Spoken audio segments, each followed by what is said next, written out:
Saya nyapa Sobat Hijau dulu ya Mbak. Assalamualaikum warahmatullahi wabarakatuh. Selamat sore Sobat Hijau. Bersama saya sudah hadir Mbak Zaskia. Cantik ya? Cantik. Nanti kita akan ngobrolin juga ini tentang badak karena Mbak, kemarin tanggal 24 Maret kita baru kelahiran satu badak Sumatera. Oh, happy banget. Nah, pada pengen tahu seperti apa sekarang perkembangannya? Yuk, kita ikutin ngabuburit di hutan.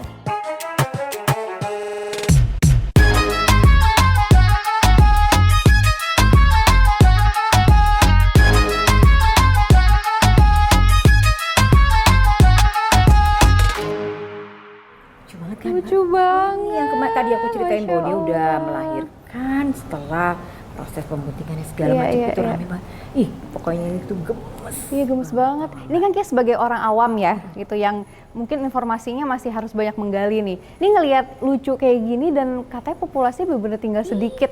Artinya ini berhasil banget ya. Ini ngeliat kayak gini ya. Wah, good job, good job. Mau lihat nggak? Kayak gimana yuk? Udah kita kayak gimana lihat. nih sekarang nih? Kita Udah telepon. gede belum? Kita telepon Oke, ya. oke, Kita boleh, video call boleh. sama Pak Dokter sebentar. Kita Oh, telepon Masya Pak Allah. Ini Dokter. ada dokternya langsung ya. Ada dong. Halo, selamat sore dok. Sore, dokter. Iya dok, ini kita lagi sama-sama. Kita pengen nanyain nih dok, kondisi kemarin babynya Rosa kayak gimana ya dok ya Oh, sekarang? ya, Dok? namanya Rosa. Ibunya namanya Rosa. Oh, Mbak. ibunya Iya, Rosa. gimana dok kondisinya sekarang? Alhamdulillah baik, selamat sore, selamat sore. Ini udah hari ke-11 ya, hari ke-11 ke-12 dan sampai saat ini sudah bisa lari-larian sama induknya, sudah diajarin macam-macam sama induknya, diajarin berkubang, diajarin untuk ya lari-larian bagaimana layaknya badak gitu. Dan induknya juga sangat perhatian. Beratnya hari ini itu 25 sampai 26 kg kita timbang harian ya. Jadi kabarnya begitu bayinya Rosa begitu. Dok, itu kayaknya kemarin seru banget ya ngelahirinnya ya. Kita semua ngeliat di Iya, videonya. Itu seberapa menegangkan sih dok prosesnya kemarin itu? Nah ini menarik nih. Badak Rosa itu kawin dengan badak Andatu itu bulan Desember tahun 2020. Jadi sekitar 16 bulan yang lalu ya. Itu pun prosesnya tidak bisa semerta-merta ya. Jadi badak ini soliter, hewan soliter, kemudian dia harus siap dulu betinanya untuk menerima si jantan. Nah, prosesnya itu untuk Rosa dengan Andatu itu alhamdulillah lancar, perkawinan terjadi. Waktu itu kita rekod ada 2 kali perkawinan dan kemudian beberapa hari kemudian kita cek terjadi adanya namanya vesicle. Vesicle itu adalah embrio yang awal yang untuk kehamilan dan menempel pada tanduk uterus yang sebelah kiri, tanduk rahim sebelah kiri. Kemudian setelah itu baru kita mengindikasikan bahwa dia terjadi kehamilan awal dan kita mulai memberikan hormon untuk penguat kebuntingan.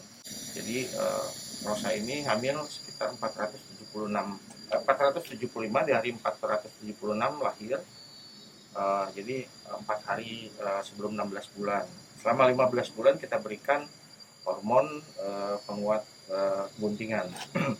Nah, itu selain itu kita juga cek rutin dengan alat ultrasonografi, alat USG untuk mengecek kesehatan kebuntingannya, baik itu mungkin 1 mingguan atau per 2 minggu atau per 20 hari. Nah, semakin menjelang ke lahiran itu semakin rapat kita mengeceknya. Jadi untuk melihat kesehatan kehamilannya dan juga nanti posisi anaknya begitu. Itu yang kami lakukan. Selain itu juga pemenuhan kebutuhan nutrisinya badak ini kita penuhi semaksimal mungkin, seoptimal mungkin yang bisa kami lakukan. Gitu informasinya. Itu katanya kemarin Rosa itu kehamilan yang ke-9. Jadi setelah 8 kali gagal ya dok ya? Kasian. Itu gimana dok ceritanya dok? Kok akhirnya dia bisa bunting tuh gimana tuh Oh, dok? jadi udah pernah keguguran dulu? Sudah 8 kali keguguran ya dok ya? Iya, betul sekali Sobat Hijau. Jadi badak rosa ini dari pertama kali mulai hamil itu di tahun 2017 sampai dengan tahun 2020 mengalami 8 kali kegagalan kebuntingan ya. Kegagalan kebuntingan itu disebabkan karena adanya tumor jinak di dalam rahim, karena memang awalnya badak rosa ini lama tidak kawin karena masalah perilaku. Jadi dia takut dengan badak lain, awalnya seperti itu, sehingga terjadi tumor, dan tumor itu menyebabkan terjadinya kegagalan bunting pada umur di bawah 30 hari, dan itu berlangsung 8 kali sampai dengan tahun 2020. Nah, itu kami waktu itu sudah merencanakan akan mengangkat tumor tersebut karena indikasinya bahwa tumor itu mengganggu implantasi dari si vesikel yang tadi saya sebutkan ya, vesikel calon bayi gitu untuk menempel pada rahim induknya. Tapi qadarullah terjadi pandemi sehingga rencana itu gagal, tidak bisa dilaksanakan. Tapi kami tetap berusaha untuk selalu mengawinkan Rosa pada saat dia bunting dengan memberikan gizi yang baik terhadap Rosa maupun terhadap badak jantannya. Kemudian juga kami juga merawat kesehatannya dengan baik, pemberian vitamin dan lain-lain. Nah, pada bulan Desember 2020 itu alhamdulillah terjadi kebuntingan yang sampai bulan kemarin, di bulan Maret ya, tanggal 24 Maret itu lahir menjadi 1 ekor anak badak betina yang sehat. Jadi yang kami lakukan adalah tetap berusaha walaupun kegagalan, banyak kegagalan itu adalah ada satu kesuksesan gitu. Itu yang kami lakukan. Oke dok, makasih banyak. Terima kasih dok. dokter. Makasih. Dokter semangat ya Iya, dok, menjalankan jaga tugas. kesehatan. Ya, salam juga dari kami di Swakarino, Sumatera, Taman Nasional Waikambas. Salam konservasi dan tetap selalu berusaha untuk melakukan yang terbaik dalam hidup ini.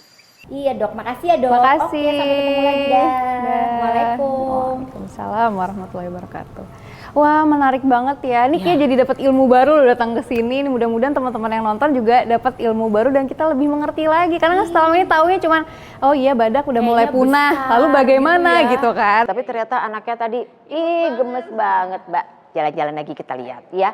Nanti kita ngobrol lagi yang lebih asik sama Bu Direktur, oke? Tapi aku pengen nanya deh Mbak, kenapa sih makanya si Rino-Rino ini nggak ditaruh aja di alam liar gitu? Kenapa harus ditaruh di Suaka Rino gitu? Padahal kan harusnya lebih bagus di hutan ya. Nah Mbak, pas ada laptop nangkring. Wow. Kita hubungin Bu Direktur ya.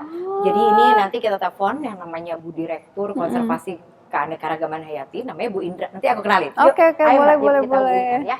Sip. Sore Bu Direktur, Bu Indra, apa kabar? Ini aku lagi sama Mbak Saskia, lagi ngobrolin soal kemarin yang badak lahir. Tadi Mbak Saskia nanya sama aku, kenapa kok itu badak ditaruhnya di Suakarino, Bu? Saya ceritain sejarahnya dulu ya. Jadi sejarahnya itu sekitar tahun 90-an ya. Itu badak Sumatera itu kan sudah mengalami penurunan populasi di alam. Dan kita kemudian pemerintah melakukan program rencana aksi konservasi berupa program yang disebut dengan konservasi ex situ. Jadi beberapa badak dari alam kemudian ditaruh di luar habitatnya yang kita sebut sebagai bagian dari program konservasi ex situ. Nah, ada beberapa badak yang ditaruh di kebun binatang di luar dan kemudian beberapa badak ditaruh di kebun binatang di Indonesia. Nah, program ini ternyata belum memberikan hasil terhadap peningkatan populasi. Artinya dia belum bisa berhasil kawin alami. Nah, kemudian makanya dikembaliinlah itu semua yang dari luar negeri kembali ke Indonesia. Yang dari luar negeri, yang Bu? tersisa, ya. Yang dari luar negeri, Bu? Ya, yang dari luar negeri semua yang tersisa itu hanya tinggal yang namanya Andalas sama Harapan. Itu dari Amerika, itu semuanya kembali semuanya ke Indonesia. Nah, itu yang terjadi, semuanya kembali ke Indonesia. Kita kemudian melakukan program konservasi ex situ di yang disebut dengan Sumatran Rhino Sanctuary yang ada di dalam Taman Nasional Waikambas. Itu ceritanya. Jadi sebetulnya si Suakarino itu ada di dalam Taman Nasional juga. Ya. Artinya kan alamnya juga memang alami gitu ya. Tapi memang sekarang itu tadi kan kita ngedengerin nih Bu. Tadi kita ngobrol sama Dokter Zulfi. Jadi diceritain bahwa memang kelahiran bayinya Rosa itu dengan bantuan gitu Bu ya. Ya, kebetulan aja lagi ada masalah ya dengan bayinya Rosa ya. Pungsang ya Bu ya. Dia posisi dalam Pungsang ya Bu ya. Dia dalam posisi dia tidak kepala duluan gitu. Ini belakang saya, latar belakangnya lagi ada gangguan nih, ada makaka nih di belakang saya. Saya langsung gagal fokus Bu. Nah, kemudian kenapa kita membantu dia dengan cara kita mencoba untuk melakukan intervensi ya, artinya dokter hewan di sini kita bantu dengan posisinya supaya bisa normal, dia keluar lagi. Nah, ini yang bagaimana dokter hewan di sini tadinya sebenarnya hanya berjaga-jaga saja. Taunya memang terjadi sesuatu kelainan sehingga kita memang terpaksa harus membantu. Iya, tadi juga dengar ceritanya memang ada proses USG dan segala macam ya Mbak. Sistem reproduksi badak ini memang agak unik nih. Dia itu estrusnya itu 1,5 tahun sekali dan cuma 4 hari. Nah, karena badak itu juga soliter ya, dia susah untuk ketemu badak jantan sama badak betina. Nah, ini yang kemudian mengapa kita terpaksa harus intervensi manusia. Karena kalau di alam dia nggak akan ketemu. Ketemu tuh bukan juga pada saat estrus atau pada saat dia birahi. Jadi juga nggak terjadi kawin alami. Kurang lebihnya seperti itu, sehingga kita mengapa ditaruh di suaka, di sanctuary, itu supaya kita ada sedikit campur tangan manusia supaya juga terjadi perkawinan alami, tapi dengan bantuan pada saat dia estrus atau birahi, kita mempertemukan dengan jantan. Makasih ya Bu, karena ini juga udah menjelang waktu buka puasa. Nanti kita kapan-kapan main lagi ya Bu, ngobrol lagi. Mudah-mudahan bisa diajak Ibu ke sana. Mau ya Mbak ya, kita kapan-kapan ke Taman Nasional. Ya Bu, sampai ketemu Ibu, selamat berbuka puasa.